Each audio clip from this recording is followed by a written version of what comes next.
깜깜이 기간 동아일보가 마지막 지선 예측 조사가 나왔습니다. 먼저 가장 중요한 서울시장 여주의 경우 정원호 후보가 오차범위 바깥으로 크게 이기고 있습니다. 심지어 서울은 지방선거 성격 역시 여당 우위가 더 압도적인 가운데 강남권과 도심권을 제외하고는 모두 정원호 후보가 두 자릿수 차 우세를 보이고 있습니다. 한편 부산의 경우 오차범위 내 접전 양상을 보이고 있습니다. 여기는 지방선거 성격이 초박빙인데 조금 우려하는 부분은 대구가 역시 격차가 나와 굉장히 아쉽습니다. 물론 대구는 샤이 김부겸이 있다고 하지만 상당히 어려워 보입니다. 네, 이렇게 여론조사 이제 당분간 보기 어려울 것 같은데 저는 이게 납득이 안 됩니다. 공직선거법에는 선거일 6일 전부터 투표 마감 시각까지 여론조사 결과를 공표하거나 보도할 수 없도록 돼 있습니다. 이 규정에 따르면 6.3 지방선거 6일 전인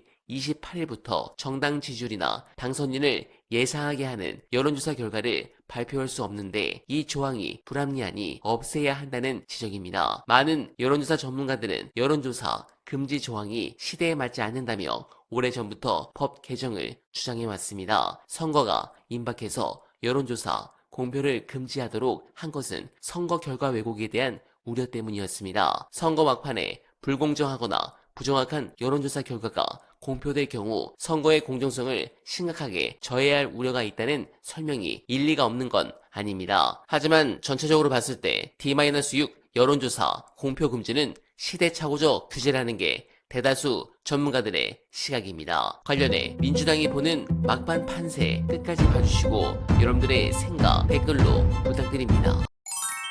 우리의 과제는 이재명 대통령에 힘을 실어주자. 이렇게 해서 선거가 잘못되면 이재명 대통령에게 큰일 난다. 그래서 진보 대 결집 이런 세력 대 세력의 선거로 결국은 가는 거다. 그렇게 가고 있어요? 결국은 12.3 비상계엄 내란을 극복하고 K민주주의 그리고 이재명 정부의 출범과 여기에 반대했던 사람들의 대결인 것 같고요. 그래서 결국은 내란 세력 대 내란 극복을 한 국민과의 대결이다. 이렇게 생각한다면 결국은 이명박 대통령은 부정비리로 감옥 가고 박근혜 탄핵당하고 윤석열 탄핵당했는데 그 탄핵당한 세력과 탄핵시킨 국민들이 다시 한번 심호흡 크게 하고 하늘 한번 쳐다보고 긴 호흡으로 봤을 때 이재명 정부에 대한 우리의 열망 이런 부분이 진보 대결집으로 좀 이어졌으면 좋겠다는 생각이 듭니다. 이번에 이제 선택될 지방정부하고 남은 이재명 정부의 임기가 딱 맞아요. 4년으로. 그러니까 이재명 정부 남은 임기 4년이 이번에 선출될 지자체장들하고 함께하는 거라서 되게 중요하죠. 그렇습니다. 제가 지역에 가서도